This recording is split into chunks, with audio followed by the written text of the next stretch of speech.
Level 1, the private.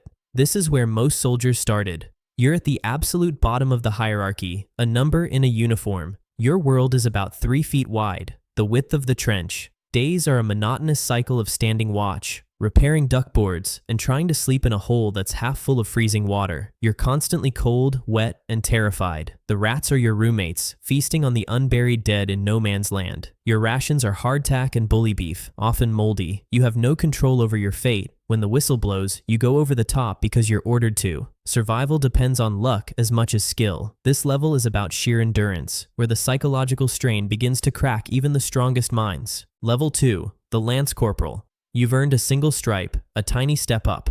Now, you're not just responsible for yourself. You're in charge of a small section of men.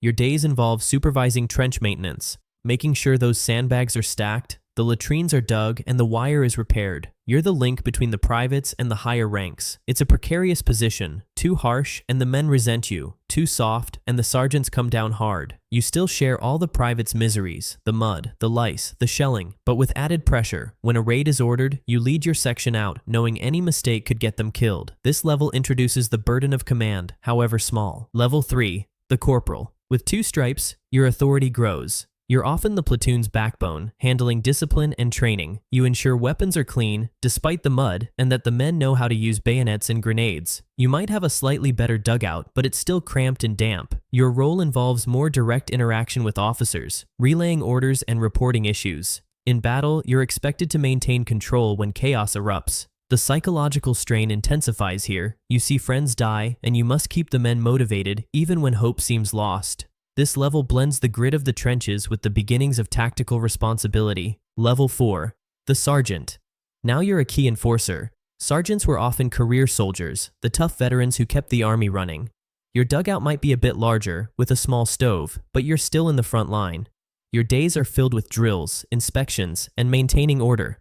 When gas shells hit, you're the one barking orders to don masks. You lead patrols into no man's land at night, a deadly game of cat and mouse. The hierarchy is clear. You answer to officers, but the men fear and respect you.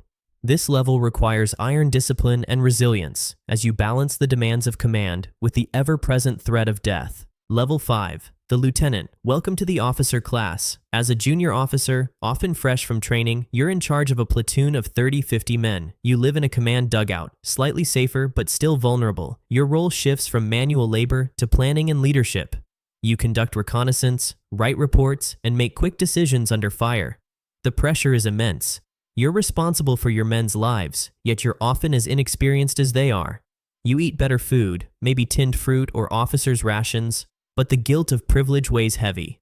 This level is where the psychological strain of command truly sets in as you send men to their deaths. Level 6, the Captain. Commanding a company of 100-200 men, you're a senior officer in the trenches. Your dugout is more substantial, with maps, a field telephone, and maybe a cot. You plan and execute attacks, like trench raids or offensives. Your days involve strategy meetings, assessing casualties, and maintaining morale.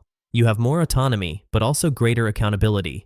The hierarchy is stark. You give orders that ripple down, yet you must face the consequences. The psychological strain here includes the weight of large-scale loss. After a failed assault, you write letters to families. This level blends tactical skill with human cost. Level 7, the Major. As a battalion commander, you're often behind the front lines, in a deeper dugout or even a farmhouse. You oversee 800-1,000 men, coordinating with artillery and other units. Your perspective broadens. You're less in the mud, more in the map room. You implement orders from above, adapting them to the terrain. The physical hardship lessens, better food, drier quarters, but the mental toll increases. You make decisions that affect hundreds, planning battles where casualty rates can exceed 50%. This level is about operational control, where the chaos of the trenches meets the cold logic of warfare. Level 8, the Lieutenant Colonel. You're in brigade or divisional command, responsible for thousands of men. Your world is headquarters, often miles behind the lines. You live in relative comfort,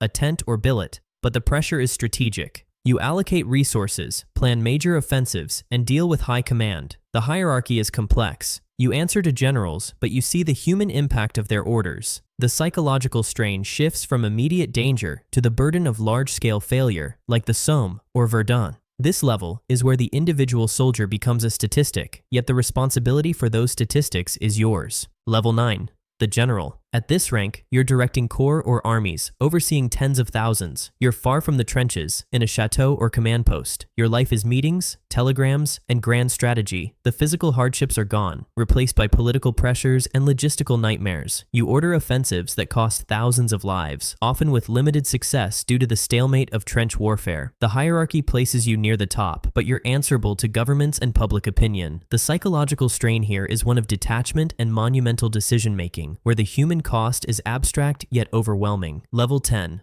The Field Marshal, the pinnacle of military hierarchy. You're a figure like Haig or Foch, commanding entire fronts. Your world is one of high politics and global strategy. You live in luxury, but the weight of the war rests on your shoulders. You make decisions that shape history, balancing military needs with alliances and resources. The trenches are a distant reality, yet your orders dictate their fate. The psychological strain is unique. You bear the ultimate responsibility for millions of lives, often criticized for the slaughter. This level is about power and its profound isolation, where the human experience of the private is lost in the scale of total war.